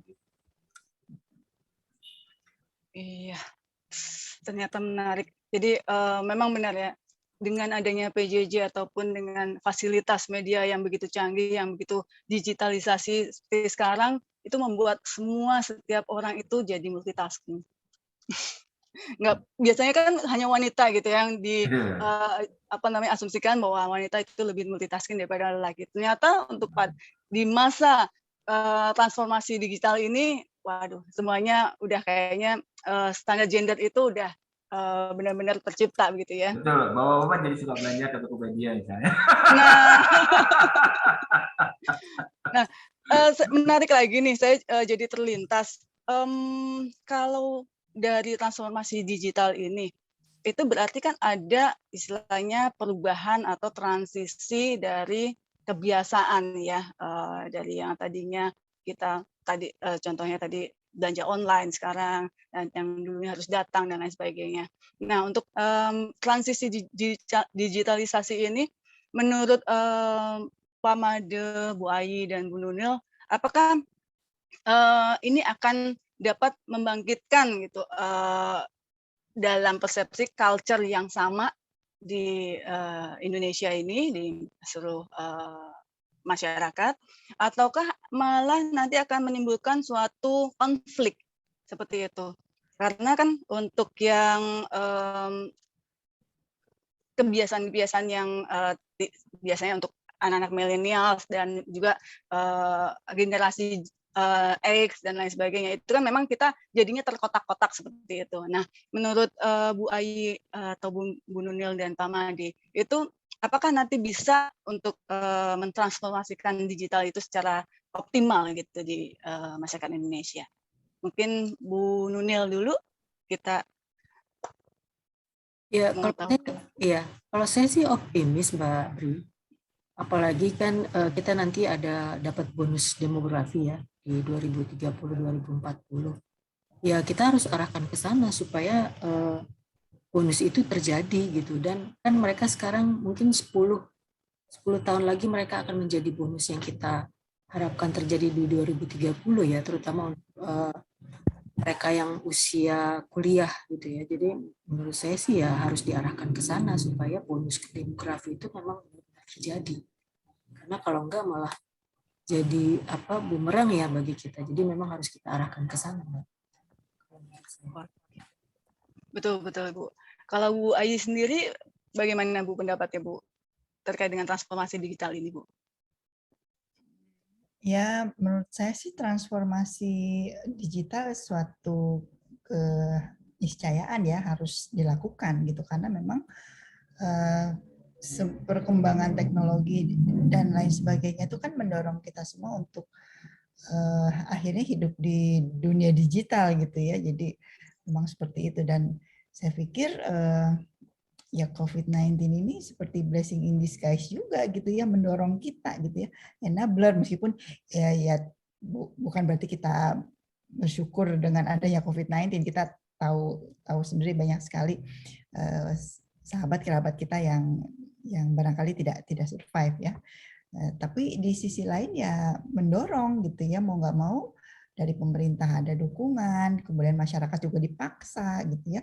Anak-anak belajar di rumah juga menjadi lebih kreatif seperti yang tadi diceritakan Pak Made. Orang tua juga yang ibu-ibu yang barangkali tadinya quote and quote gaptek gitu ya, sekarang menjadi familiar dan lain sebagainya. Dan ini juga didukung atau disupport oleh program untuk ya cakap digital itu ya, fondasinya dulu gitu. Bagaimana sebelum kita bertransformasi kan harus cakap dulu. Nah, pemerintah kan sudah mendorong ya adanya program cakap digital untuk 4 unsur gitu, etikanya, culture-nya, skill dan safety-nya. Saya pikir sih itu udah program yang sangat baik gitu ya, dan seperti juga Bu Nunil tadi, saya juga optimis gitu ya bahwa kita akan bisa bertransformasi dan punya penghidupan yang lebih baik gitu. Gitu sih kalau menurut saya Mbak Brili. Siap. Kalau menurut Pak Made, ini dari Bu Ayi sama Bu Nunil udah sepaham nih sama, jadi secara optimis ya Bu ya, untuk apalagi mencapai ke bonus demografi ke depan gitu. Kita harus cakap digital dulu sebelum yang lainnya, istilahnya dalam satu tahap ke transformasi digital tersebut. Baik Pak Made, kalau untuk Pak Made seperti apa? Jadi kita boleh optimis, tapi kita harus hati-hati. Saya selalu bilang ini, idealis itu perlu, ya. Pragmatis juga perlu, cuma jangan di dua sisi. Yang penting itu strategis. Jadi gimana kita meramu kedua-duanya secara strategis. Artinya apa? Bonus demografi terjadi. Tapi yang jadi masalah, ketika kita mengembangkan, mengadopsi teknologi, kita harus sadar kondisi. Sayangnya ini yang saya lupa. Jadi ketika kita mengembangkan suatu teknologi, aspek sosial kita lupa. Ketika kita develop sesuatu. Contohnya gini, masyarakat Indonesia itu beragam. Constraint-nya banyak. Kita tidak bisa samakan. Surabaya, Jakarta beda. Sayangnya even kebijakan pendidikan itu kadang-kadang sangat berorientasi Jawa. Bahwasanya semua orang Jawa. Contoh, kebijakan pendidikan kita itu masih berasumsi semua lulusan SMA, SMK itu kuliah. Padahal hanya 30%. Jadi kita harus sadar nih, kita masih punya permasalahan terlalu optimis dan kurang hati-hati. Jadi kalau kita lihat, angka statistik kita itu yang kuliah itu 30%. Tapi coba dilihat kurikulum SMA, SMK, SKL kita. Itu semua diasumsikan anak SMA, SMK itu kuliah. Dia tidak dibekali untuk kerja. Jadi kita tidak menyiapkan lulusan SMA, SMK yang 70% itu untuk siap hidup. Kita menyiapkan mereka yang 30%. Dan itu yang di Jawa. Itu kendala. Kenapa? Orang Indonesia itu beragam. Jadi kalau secara sosiologis itu kan ada yang namanya index of state. Bagaimana setiap bangsa itu punya karakter berdasarkan indeks. Orang Indonesia itu power distance index-nya besar. Ya. Terus unexpected avoidance-nya besar. Nah, ini karakter-karakter yang harus kita pahami ketika kita mengembangkan sistem ataupun mengadopsi teknologi atau apapun. Nah, ini seringkali kita lupa bahwasanya Indonesia itu bukan hanya Jawa. Kita membuat kebijakan pendidikan, di kepala yang membuat kebijakan pendidikan itu semua mahasiswa itu seperti mahasiswa di Western University. Bukan mahasiswa di Papua, bukan mahasiswa di misalnya Sanggir Kalau, yang nyari dosen aja cuma 20, susah banget. Lihat aja, kebijakan pendidikan kita kan seperti itu. Hanya bisa mendirikan prodi apabila ada 6 dosen tetap. Sekarang ada kampus di pinggir pantai mau bikin prodi kelautan, nggak bisa. Dasarnya gitu lah. Jadi oke, kita punya bonus demografi, tapi kita punya PR juga nih di satu sisi. Di mana PR itu sebetulnya sangat Indonesia sekali, dan selama ini itu yang diabaikan. Ya, tadi kalau kondisi saya bilang angka kan kita 70% banding 30%. Kenapa kita lupakan yang 70%? Kita mikirnya yang 30%. Memang yang 30% itu ideal. Ya, tapi kan dunia ini tidak ideal kan. Kita menuju ideal yang jadi masalah kan gitu. Bagaimana dari yang tidak ideal menuju ideal. Nah, jadi sebenarnya pendidikan kita, kalau memang kita berpikir untuk memanfaatkan bonus demografi, di mana angka bonus demografi itu yang terbesar adalah di 70%, maka kita harus membuat kebijakan pendidikan termasuk dengan memanfaatkan PJJ, sehingga mereka yang 70% itu akan memiliki bekal untuk tidak melanjutkan kuliah, kasarnya gitu. Karena memang mereka tidak kuliah. Mungkin tahun depannya baru kuliah kalau udah punya duit. Gitu. Kalau enggak ya tahun depannya lagi. Mungkin tahun depannya lagi nggak tahu dari kapan. Gitu. Itu yang 70%. Loh. Tapi kalau kita lihat kebijakan pendidikan kita itu berorientasi ke 30%. Nah, bagaimana ketika bonus demografi itu ada di Indonesia? Kita nggak siap. Kalau masih seperti itu. Nah, justru PJJ, saya lihat lagi itu banyak orang anak-anak muda lulusan SMA, SMK bisa benerin apa handphone, bisa menjadi sound engineer. Mereka semua belajarnya dari YouTube. Gitu loh.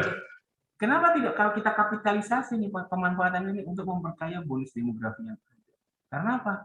Pendidikan kita orientasinya 70%. Nah, ini yang sebetulnya kita sudah punya apa ya? Opportunity dengan adanya pendidikan zaman sekarang, tapi kita abaikan dalam kebijakan pendidikan kita. Jadi sebenarnya kalau kita sangat strategis, kita akan bisa memanfaatkan yang 70% itu sebagai bonus demografi kita dengan punya bekal kompetensi yang memadai sehingga kita akan menangguk untung nih ketika bonus demografi itu. Itulah masih PR bagi kita semua, mengubah mindset sebagai pembuat kebijakan pendidikan, kemudian pelatihan, bahwasanya Indonesia itu bukan hanya Jawa dan 10 kampus terbaik atau 20 kampus terbaik. Saya sendiri bukan mungkin latar belakang pendidikan saya itu tidak begitu peduli dengan perankingan Indonesia di ranking berapa. Saya lebih peduli dengan seperti pendekatan negara-negara sekarang di Eropa. Berapa impact suatu lembaga pendidikan terhadap ekonomi lokal. Karena itulah akan berbicara ketika kita sampai juga di bonus demografi. Begitu kira-kira. Oke, terima kasih Pak Made. Menarik ya Pak ya.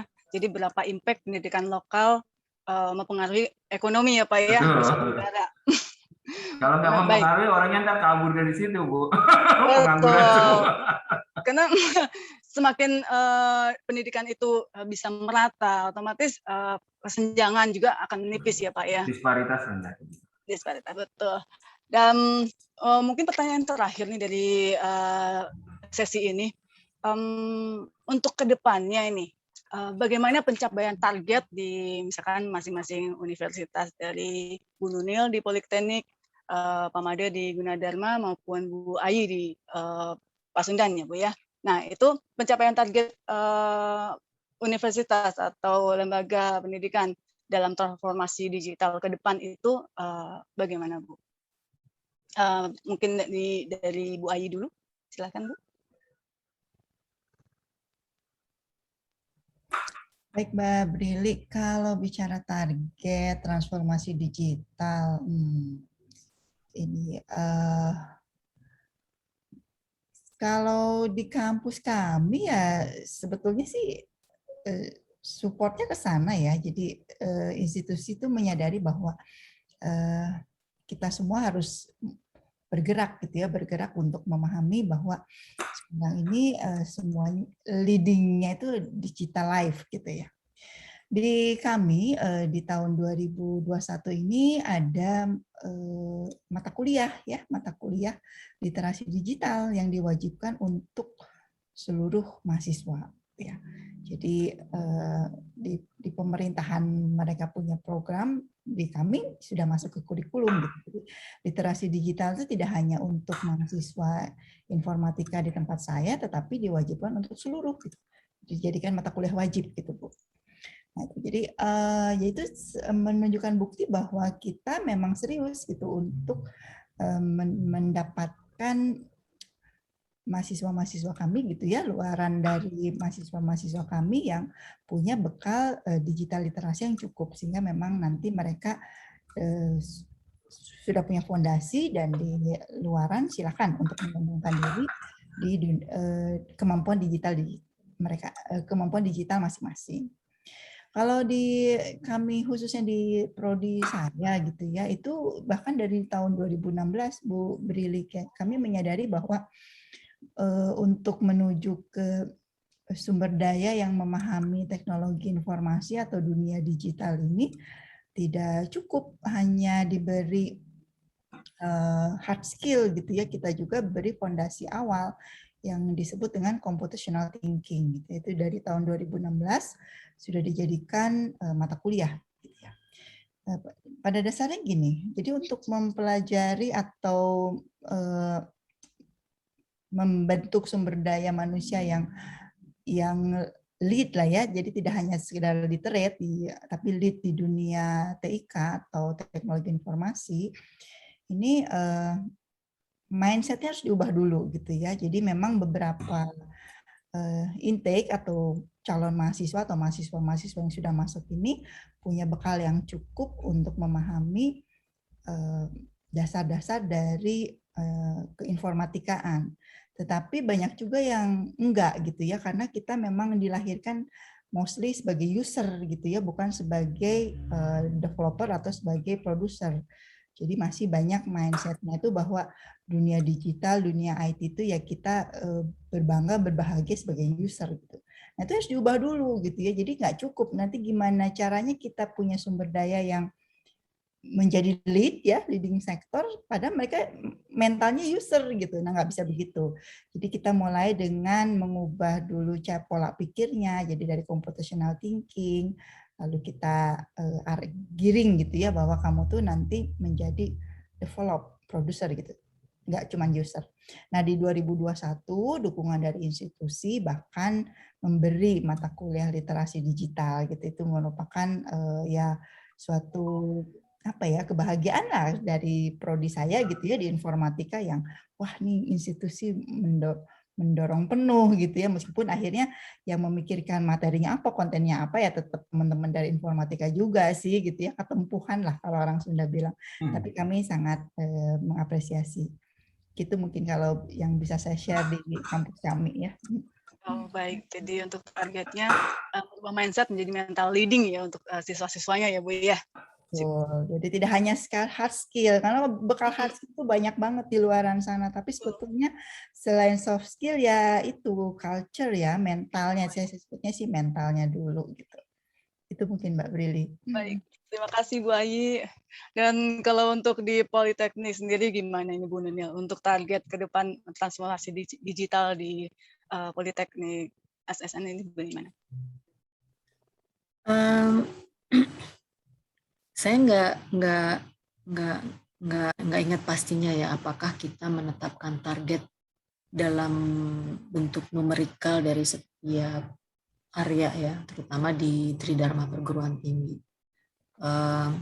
Tapi yang jelas kita mengarah ke sana dan so far sebenarnya sudah relatif cukup baik.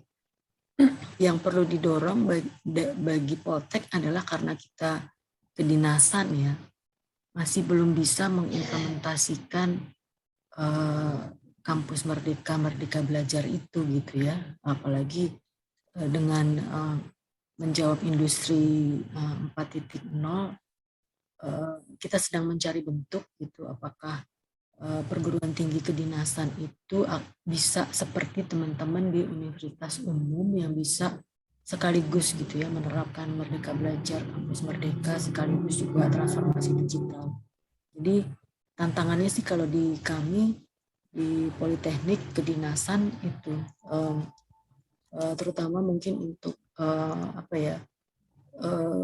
karya-karya penelitian yang bisa didaftarkan.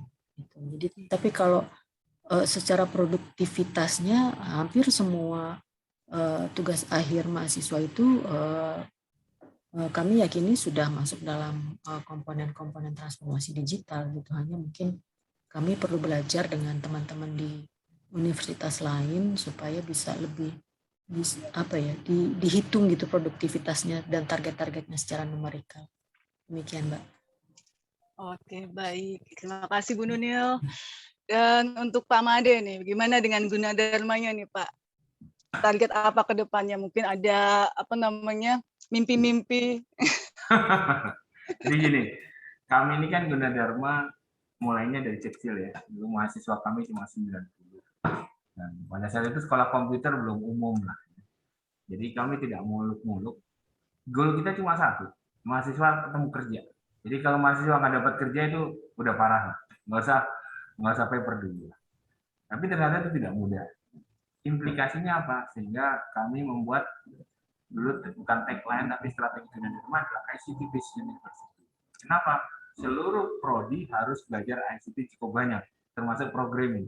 Jadi mahasiswa kebidanan, mahasiswa komunikasi juga harus belajar programming. Anak kedokteran belajar Python. Kenapa? Karena memang kalau kita lihat supply and demand tenaga IT itu menyeramkan. Demand yang dibutuhkan itu 100% dari supply yang tersedia. Akibatnya apa? Asal dia bisa IT, dia dapat kerjaan. Kasarnya begitu. Nah, sehingga Gunadarma membekali dengan ICT skill cukup banyak semua prodi lah. Jadi kalau di Gunadarma itu bukan orang IT dari ketempuhan, tapi memang dari awal di set seperti itu, ya kita ngajar di semua prodi. Memang menyenangkan bagi para pengajar teknik pria akan mengajar di jurusan sastra gitu. Nah, tapi itu ternyata memang kebutuhan di Indonesia seperti itu, sehingga ICT base itu menjadi kata kunci. Nah, kemudian itu juga sekarang bergeser ketika kita trennya artificial intelligence, data science. Ternyata ini harus dipahami semua jurusan. Kenapa? Karena kita lihat piramida yang membutuhkan skill itu pertama adalah pengguna. Pengguna itu banyak, walaupun tahu sedikit ya harus tahu sedikit.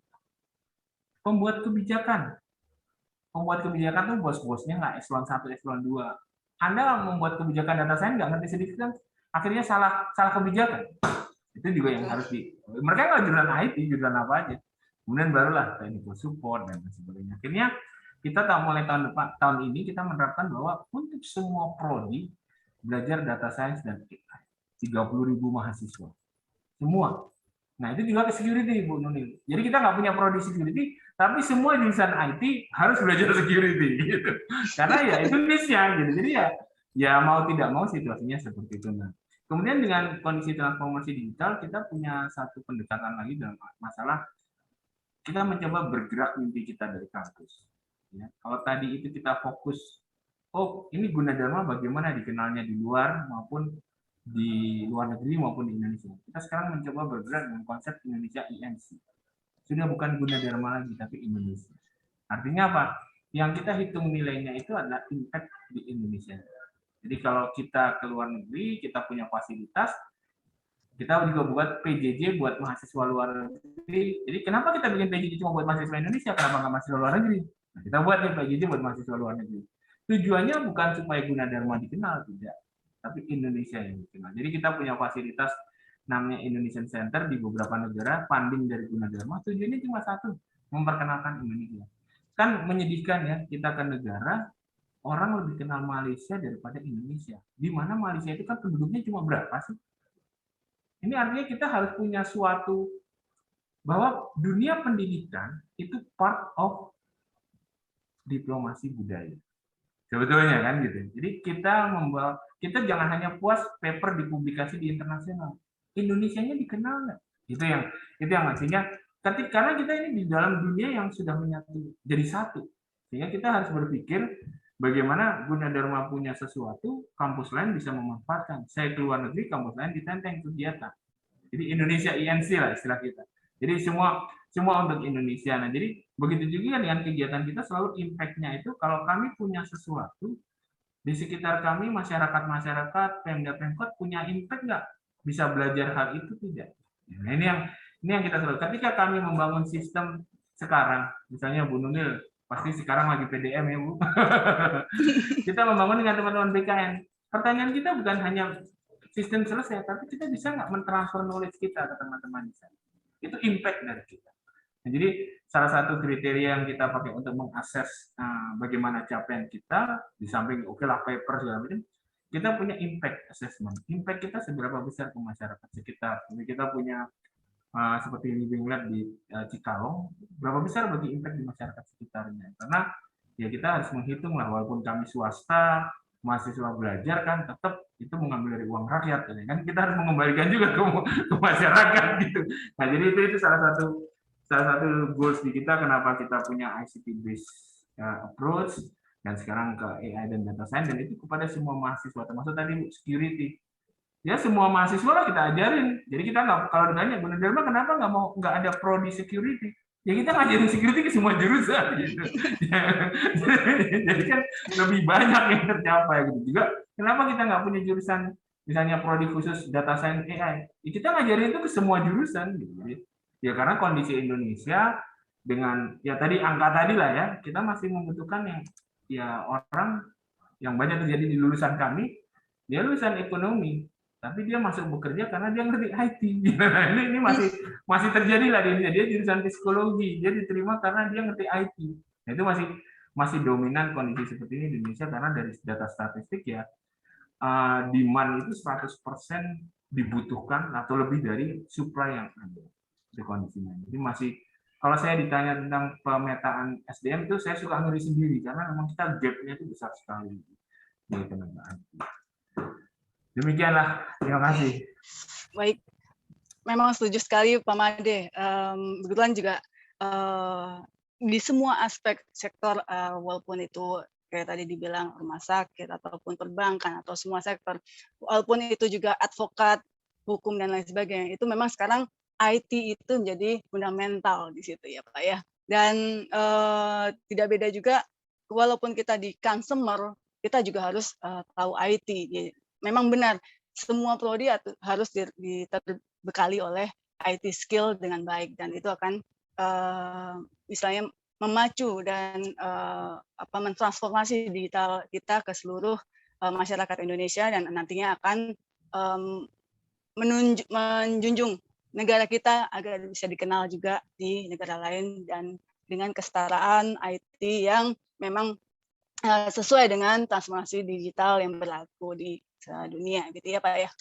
Baik, ini kayaknya pembahasan kita juga sudah banyak nih Pak dan Ibu-ibu. Mungkin sebelum kita tutup untuk IYCS hari ini, saya juga akan menyimpulkan dari pembahasan malam ini terkait dengan pengajaran jarak jauh.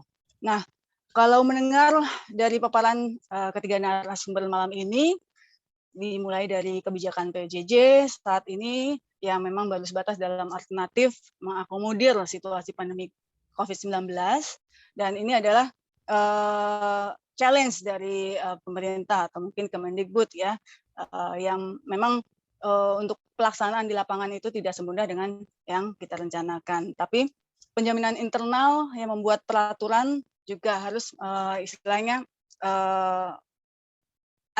terdapat dua sisi yang tadi dibilang oleh Pak Made, yaitu sisi membatasi dan juga mengencourage seperti itu ya Pak ya.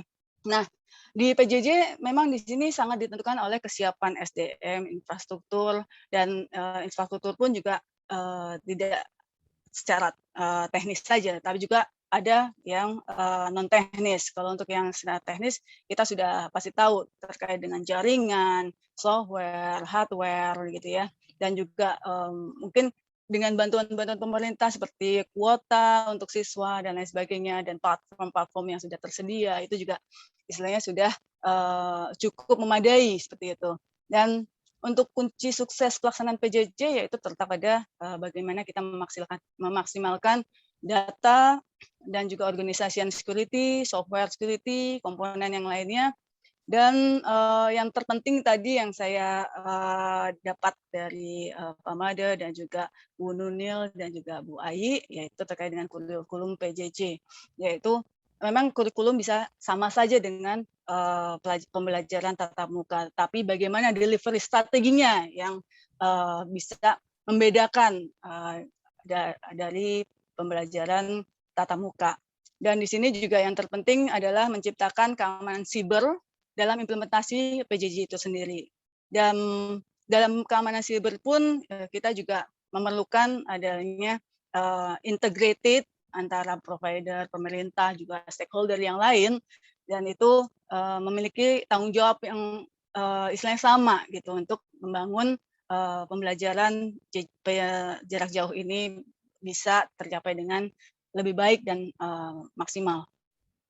Nah, untuk efektivitas PJJ yang kita ketahui dari data yang sudah dipaparkan oleh Bu Ayi tadi, kita saat ini masih memang hanya 40% ya Bu ya, dan memang masih ada learning loss yang tergolong tinggi. Tetapi di samping itu kita juga memiliki learning gain, yaitu yang tadi disampaikan bahwa di samping kita belajar dari pemahaman secara istilahnya pembelajaran yang sesuai dengan kurikulum, tapi kita juga dapat istilahnya multitasking. Jadi di samping belajar pembelajaran sekolah ataupun juga di mahasiswa, kita juga bisa mempelajari sisi ekstrakurikulernya seperti itu, yang tadi memasak ataupun juga yang lainnya.